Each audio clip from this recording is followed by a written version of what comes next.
Goodness for that. There we go, my boy. Just so you can see it, there's a bit of Springbok going on here.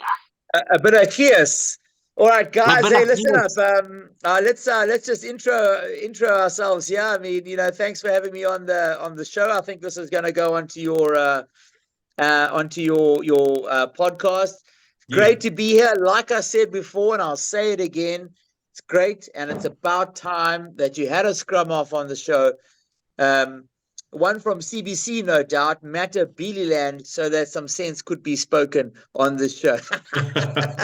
That being said, though, I was the scrum half for Paul Stark, who is the greatest fly half in the history of CBC. And I played four busters. I don't know where you were. I don't think you made the team when I was there, Chana. No, I tell you what, I might have been overseas at the time, but I tell you what, one thing, Matt Tambling, is I'm the only scrum half that Paul Stark has ever had that has made him stretch his hamstrings every single game. He was picking up passes around his ankles, and I'm the reason why his thighs are so large. Yeah, well, I'm the only reason. I was doing the opposite. I was trying to put them right above his head so he could get T-boned. No, he's had a tough time with the likes of us, but no, great to meet you guys, suck. and it's a good show that you guys are doing with Zimbabwe Sports. We enjoy listening to it overseas here.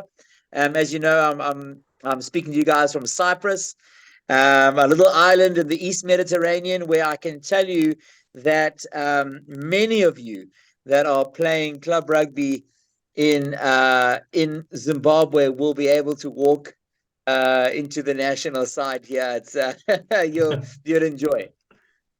So, have you got your national colours yet, Gregorius? I'm not gonna lie, I played for Cyprus A, and then I got a decent injury about a year and a half ago. I detached the pectoral from the bone. They had to sew it back onto the bone, but I will tell you this: it was tackling a national prop. You wouldn't believe it. A lot of people thought that never hear me say I tackled, but I'll have you. I tried it for the first time, according to many people. Tackled the prop, saved the game, and also ended my career. So I tried it once. I'm just surprised you said you had a pick. I didn't know you had pectorals, China. That's actually quite impressive. That's another question. But you see what happened? I told the guys, I don't like to tackle. I tried it once. I won't try it again. No, well, that's the end of that, eh? Well done. Yeah, leave it to Starkey. Anyway, well, here we are, and tonight, Gregorius, we have got England. We have got them playing against Argentina. And what do you reckon is going to happen? You've got all the calls going into this World Cup, right? Except for Australia, obviously. And if I was a betting man, with the words that came out of your mouth, you're a betting man. And there's a couple of oaks out there that probably need to have a word with you. They want to break your other pick. Yes. All right, guys. So listen, let's just do the quick build up to this third place playoff. Yes, I did get the calls right, and in fact, my predictions on Tiki Jones's little program there was all roads lead to Rome Fontaine, which was a repeat of the 1995 World Cup final. But let's just take it back to the third place playoff.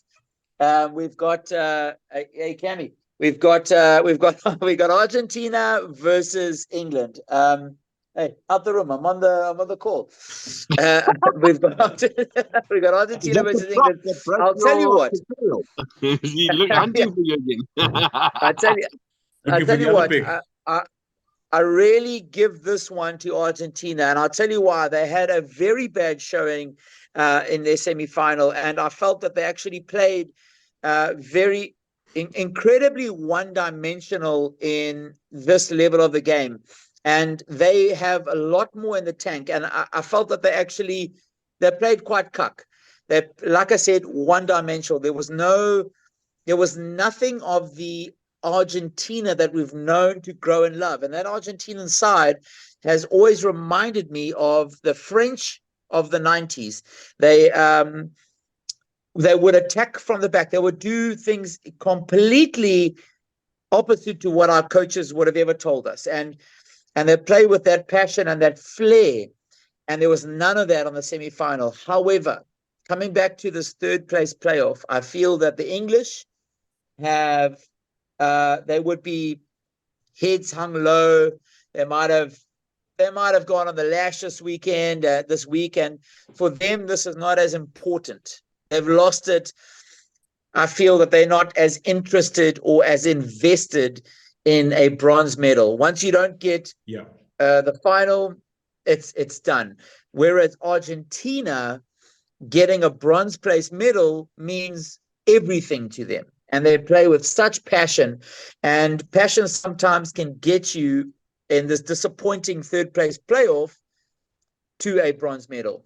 If you guys remember, I think they actually won the bronze medal in 2003. They're a team. They're a team to be.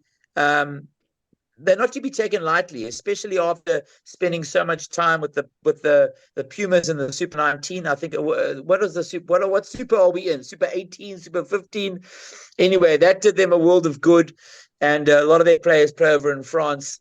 I do feel, I'm not going to say, guys, bet your money, but I feel just on passion alone and what it means to them to get a bronze medal, they might get one over England. Also, remember the Falklands War. All right, Gregorius. That is an interesting outlook. I'm not going to lie. After them losing their first game and me putting my Super Brew on them, and then after last weekend, me putting my Super Brew on them because I was a betting man and I followed my friend from Cyprus. And it letting my Super Brew down. And seeing how good England were last weekend, they really have stepped up through this World Cup. I think they've got class, and I think that England, on banter on Thursday, I had said that I think the Aussies are going to have it. Looking at the team again, thinking a bit more, I'm going to go with England, and that's just my call. JJ, what are you going with? I'm going to go with the Aussies. Like Greg said, I think Argentina's really passionate about this one. I reckon they're going to take this one. England, again, much like 2019, when they were runner-up, they didn't seem too happy receiving silver medals. A couple of them actually took their medals off, weren't interested in it.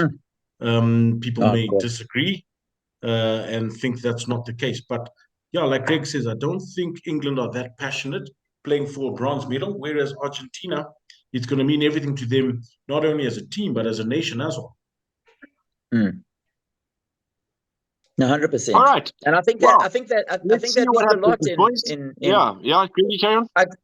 I feel that means a lot in a game like today when you're playing for that. It is all about England might be having it as a training run. They're putting in a few extra players there, giving them a run. The guys that didn't have a run in the World Cup, hey, have a crack. Whereas, like JJ and myself are saying, Argentina are like, if we get bronze, this is the best that we're third best in the world, guys. Exactly. And that's a gold for a small rugby nation like Argentina in comparison to the big European and Southern Hemisphere sides. All right, well, we'll leave it at that. I suppose we can all, we listened to you last week, and let's see if our followers go with Gregorius and JJ this week. I'm going to stick with mine. I think England will have the class. I think the likes of Curry being called a white clant is gonna, and after all he's been through this week, I don't think he wants to lose again. And let's see how it all goes. And then we've got the big one tomorrow, Gregorius.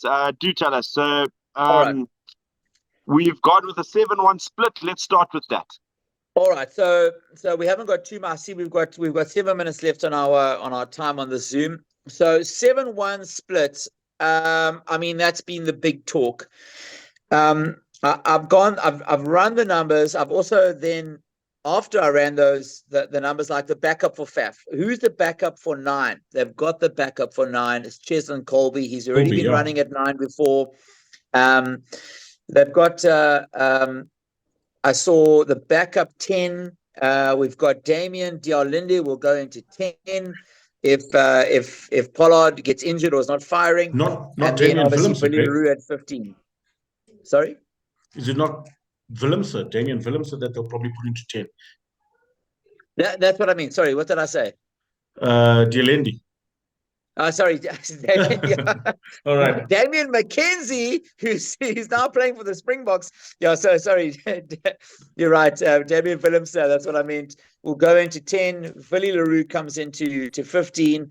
And then we obviously need to.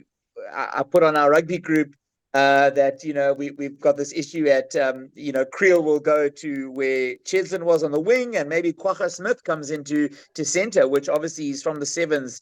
So this is the kind of the brilliance that Russie's already been thinking about. And if you watch his most recent interview about the 7-1 split, you will hear him talk that this was a 2 to 3 hour discussion. There were 5-3, then 6-2, then 7-1. And they were talking about every single player's performance at this World Cup, their previous performances. They were talking about their GPS tracking, their cardio, their one-on-one battles, and they actually took it right down to the brass tacks of data on each and every player to choose this side, as well as looking at the side that they expected to play against New Zealand and how best the players on the Springbok side and the 7-1 split team would do against each and every single one of the opponent,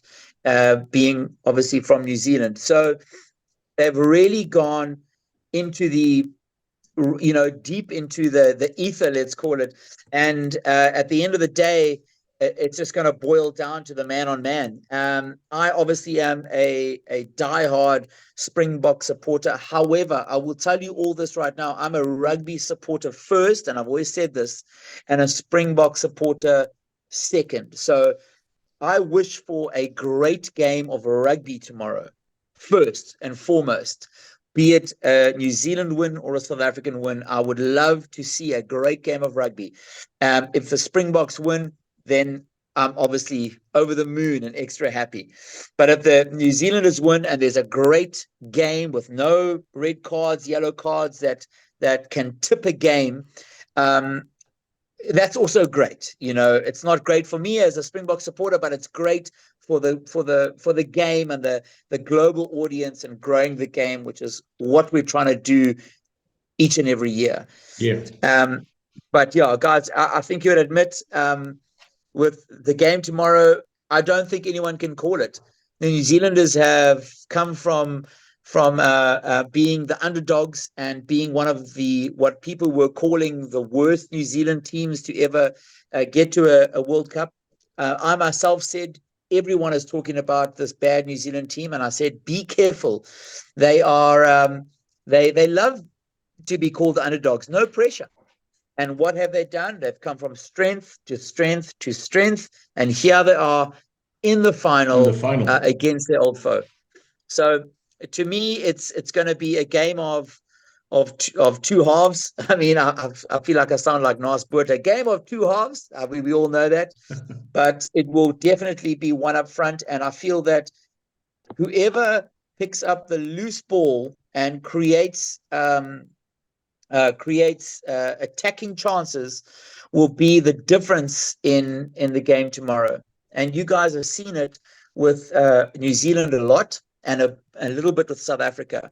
That loose ball, you rumble your way up 80 meters, and a loose ball gets picked up by the opposite side. 4, 5, 6, 7 passes, and they're in the corner all of a sudden. And that destroys an attacking team, and it creates a win for the other side. Yeah, back to you guys. Back to you in the shed. Yeah, well, Gregor, so I think you've got it back down. Look, we totally agree. We think that, well, we do hope, and I think we know that these two teams can throw it at each other. Like, like no other teams can. Well, as good as we've seen it throughout the whole World Cup. Yeah. And we know it's going to be a good game. Like we said, we just hope no cards spoil the show. Yeah. And Yes. I think we've got two of the best starting lineups. No injuries have really hindered what we've got going on, where people can say, oh, but this like wasn't playing, and because of this and because of that. We really do have sort of the top two full teams that we could throw at it. And I think we're going to have an absolute cracker. And yeah, JJ, have you got anything else to say regarding tomorrow? Have you got any bombshells up your sleeve?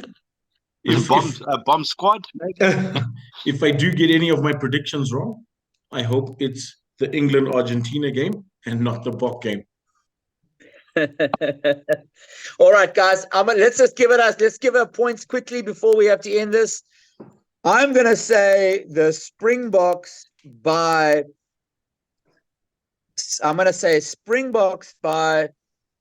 6 points. JJ? Yeah, I put them down on my Super Blue Springboks by 3. Woo!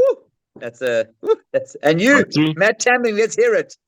And I'm going Springboks by 10 because I believe there's going to be a runaway intercept try by Tresnam Colby, or one of our little clever colours. That's going to, one of the scrummers. And he's going to run down the field and he's going to put it away in the last minute when the pressure is mounting. And I think it's going to be about 10. So on that bombshell, gentlemen, we would love to thank you, Gregory, for coming on the show. And we will get in contact with you next week. Yep. When we're having our banter, and we can have a chat about how it all went down if you're free. And we really appreciate your time. And let's spread the word. Let's get the banter out there, and let's just enjoy. Absolutely, guys. Well, thanks for what you're doing. We enjoy it, and we'll catch up with you guys soon. All the best for tomorrow. And there's only one word that's going to be spoken from many a mouth, and that is Boca. 100%, Greg. Go Boca! Nice one, guys. Have a great one. Cool. Cheers. Cheers. Cheers. Lekker. Thanks, JJ. Thanks, Maddie. Bye-bye. Cheers, eh?